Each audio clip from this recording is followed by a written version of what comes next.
got his gangster hat on the side. How you doing, man? All right, man. Good. It's good to see you. Good to be here. Always a pleasure. Man. I love the new single. I'm glad. Yeah. I'm glad. And Shantae, she has such a cute voice, man. She really adds something to it. She got a lot of attitude. Mm-hmm. Like that. Who is she? I mean, where'd she come from? Shantae, I met Shantae a few years ago when she was doing a play. Mm-hmm. She was singing and acting, and I met her, and I've known her ever since then. Mm-hmm. And we had a listening party that Warner Brothers had given for me. And my manager, Fred Moultrie, met her there. And they, you know, I got her on my album, and Fred got her a record deal. Oh, really? So, yeah. So she's coming solo? Yeah, she's coming with a solo project. She did a couple of tunes on my album with me, and I think her album will be out probably July, August, something like that. Yeah. This album for you, this is not the first time you co-produced it with Maurice White from Earth, Wind & Fire. Right. But you produced a lot of things yourself in the past. Yeah. What was it like working with Maurice, and how does that compare to doing it alone? Oh, Donnie, I'm sure you can imagine what it was like working with Maurice. You know what I mean? Like, man, I admire Maurice so much. I don't have a lot of mentors, but I have some very strong mentors like Marvin Gaye, Maurice White, Earth, Wind & Fire, the Isley Brothers, you know, Sly Stone, people like that. Just working with Maurice, he put the finishing touches on, the icing on the cake, you know, that I don't think anybody else could have done. You know, so. Yeah, he's a bad cat. I mean, no question about it. A lot of experience there. Yeah. What do you want to do now? Your next project, will you produce it yourself? And how much did you learn from Maurice to make that a little easier for you? A lot came out of my experience with Maurice White. I think we have a relationship that will last for a long time. He paid me a great compliment. He told me that I helped him rediscover himself. Really? You know, yeah, because I guess when he saw how much of a fan I was of Earth, Wind & Fire and how he could hear some of his influence in my music, I think it kind of it's helped him realize that what he's doing is happening and how he influenced somebody else, you know, that people look up to, you know, and wanted him to know he had a lot to do with that, you know, with the kind of person I am today as a musician and a singer. So I may work with him some more. You know, we wrote a tune together on my album. It's called Special, and we brag about it. It's something, you know, we did together, man. It was an honor, you know. So yeah.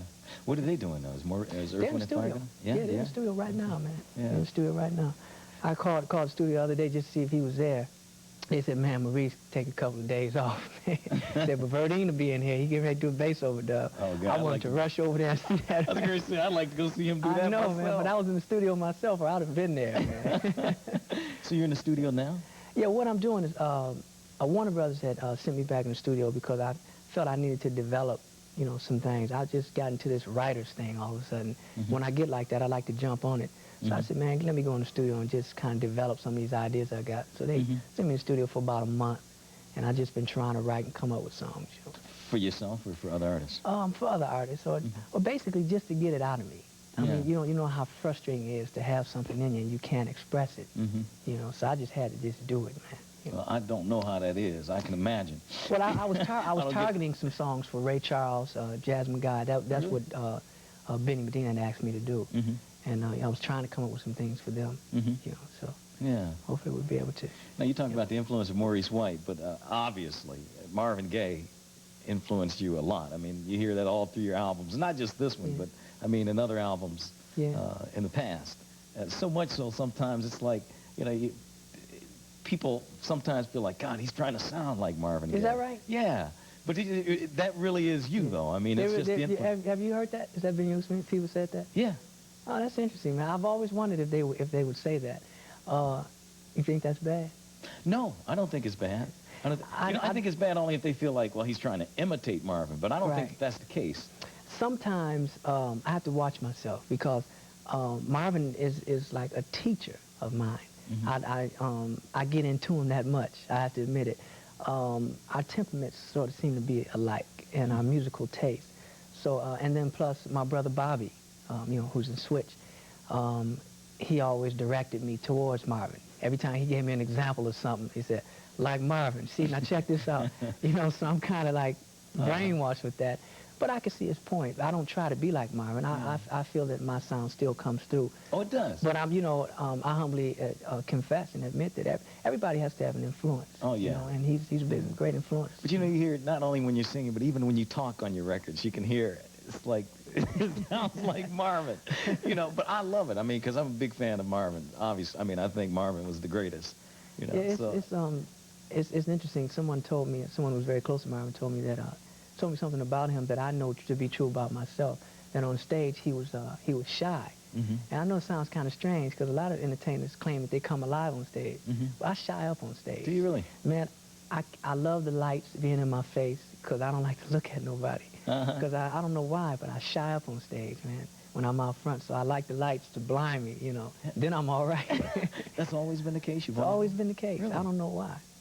But it's what you want. I mean, you still like to be on stage, Yeah, right? I like to be on stage. I'm kind of like a background person, an out front person with a background mentality. You know what I mean? Yeah, it's like, right. I've always been in the background when I was coming up. I was always on the organ and keyboards, playing behind my brothers and my uncle at the church. And then somehow I got out front, but I still had that background mentality.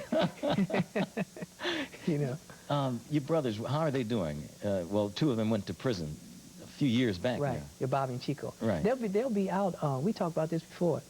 A lot's happened since then, and they'll be out. Bobby will be out this year in December. Oh, really? And he's been writing songs, man, right there in prison. Just goes to show you can't take a man's soul. That's right. You can lock everything else up, but you can't lock a soul up. Yeah, that's right. Chico will be out next year, and so we're looking forward to putting the group back together. But Bobby's sort of like our leader in our family. Right. So we're gonna wait on him to get out and kind of coordinate everything. Because them hard-headed boys won't listen to me, man. They listen to Bobby, though.